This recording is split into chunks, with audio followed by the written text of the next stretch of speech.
Dr. Barnes here, board-certified psychiatrist, founder of Mindful Medicine. Welcome to part 2 of the mood disorder lecture. If you haven't watched part 1, please go ahead and do that, called The Egg. It kind of builds on that, so here we go. Basically, the point of part 2 is to differentiate between 3 things.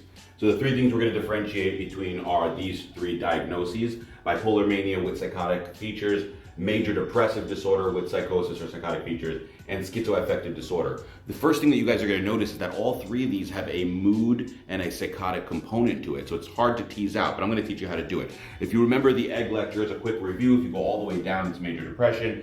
If you go all the way down and all the way up, it's bipolar 1. If you go all the way down and partially up to hypomania, it's bipolar 2. If you don't go all the way down, you stay in this light depression, but don't go above midline, it's dysthymia or persistent depressive disorder.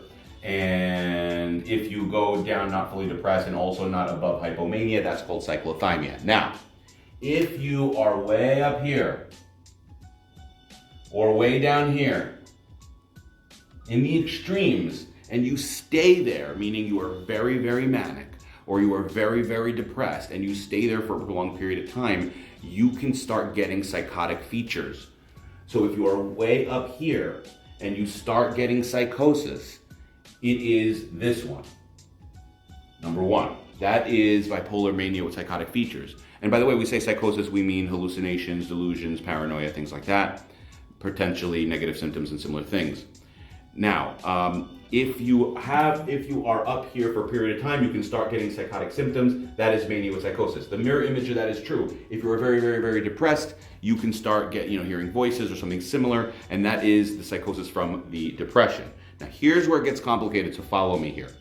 In those 2 scenarios, theoretically and practically, if you treat the mood, meaning the mania or the depression, and the mood gets better, the psychosis should get better with it. That's the key, because these folks are not psychotic people. They develop psychosis because their mood was so out of whack.